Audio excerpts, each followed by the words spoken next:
Gromor centre ముందు చెప్పులు queue లైన్లో పెట్టి పడిగాపులు కాస్తున్నారు. వ్యవసాయ పనులు వదులుకొని రోజుల తరబడి వేచి ఉందన్న ఒక్క బస్తా దొరకని దుస్థితి నెలకొందని ఆగ్రహం వ్యక్తం చేస్తున్నారు.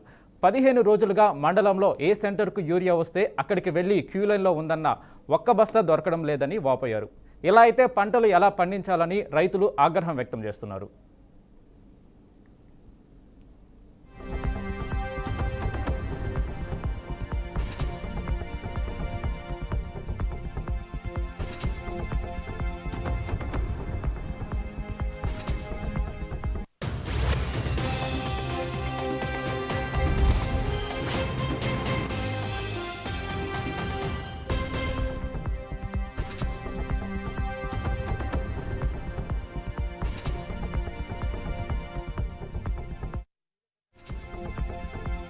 కాంగ్రెస్ ప్రభుత్వం రాగానే యూరియా కట్టలు ఎక్కడ పడితే అక్కడ దొరకట్లే, చాలా ఇబ్బంది అవుతుంది. రాత్రి వారం తిరుగుతున్నాం, రాత్రి పగలు చెప్పులు లైన్ వేసుకుంటూ అన్నం లేకుండా వర్షంలో వాగు గుంపుల్లో వచ్చి దోమలు బాగా కరుస్తున్నాయి, ఇబ్బంది పడుతున్నాం.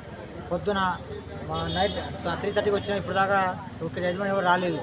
కొంచెం దయచేసి అధికారులు ఈ ప్రాబ్లమ్ని సాల్వ్ చేయగలని కోరుతున్నాం.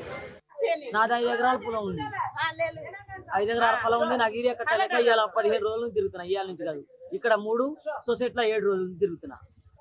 అక్కడ ఉప్పులపాడు పోయినా, గొల్లగూడెం పోయినా, యాడికి జిక్కుతాలేదు. లాస్ట్కి ఇక్కడ జిక్కుతుంది ఏమైనా వస్తే ఇది కూడా కావట్లేదు. కాకపోతే నిన్న వచ్చినావు, మళ్ళీ ఇవాళ కూడా వర్షంలో వచ్చినావు. నిన్న రేపు ఇస్తాను, 7 ఇస్తాను. ఇవాళ 8ంటికి సీరియల్ లైన్ కట్టమన్నాడు, ఆధార్ కార్డు జిరాక్స్ పెట్టమన్నాడు, ఆధార్ కార్డు చేతిలో పట్టుకోమన్నాడు. ఎవడు వస్తే వాడికి చిట్టా కొడితే అలా అయినా 5 మంది ఆ మందు కొట్టనే ఇస్తా, లేకుంటే ఇయ్యనన్నాడు అన్నమాట. అందుగురించి జమ్మూ కాశ్మీర్లోని కిష్త్వాడ్ జిల్లా చిషోటి గ్రామంలో పెను విధ్వంసానికి కారణమైన భారీ మేఘ విస్ఫోటనం కెమెరాకు చిక్కింది. ఈ ఘటనలో ఇళ్లు, తాత్కాలిక నిర్మాణాలు, వాహనాలు కొట్టుకుపోయాయి. ఈ విపత్తులో కనీసం 60 మంది మరణించగా 100 మందికి పైగా గాయపడ్డారు.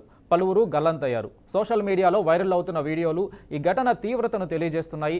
ఒక్కసారిగా పోటెత్తిన వరద ఒత్తిడితో ప్రజలు ప్రాణాలు కాపాడుకోవడానికి పరిగెత్తడం, ఆహాకారాలు చేయడం, భక్తుల భయంతో అరుస్తూ పరిగెత్తడం ఈ వీడియోలో స్పష్టంగా కనిపించింది. మచైల్ మాతా యాత్రకు వెళ్లిన భక్తులు కూడా ఈ వరదల్లో చిక్కుకున్నారు. ఈ వరదల కారణంగా 16 నివాస గృహాలు, ప్రభుత్వ భవనాలు, 3 దేవాలయాలు, 4 వాటర్ మిల్లులు, 30 మీటర్ల పొడవైన వంతెన, డజనుకు పైగా వాహనాలు దెబ్బతిన్నాయి.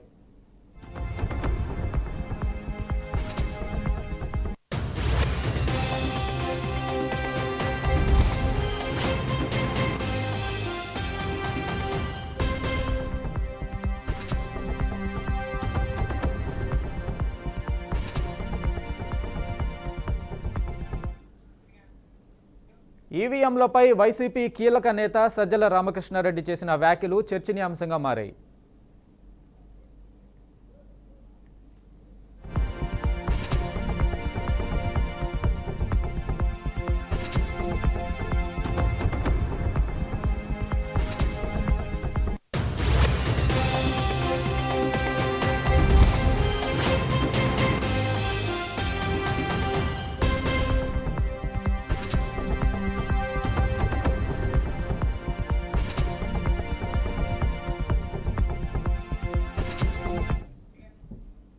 ఇవి bulletin updates. Keep watching BRK news.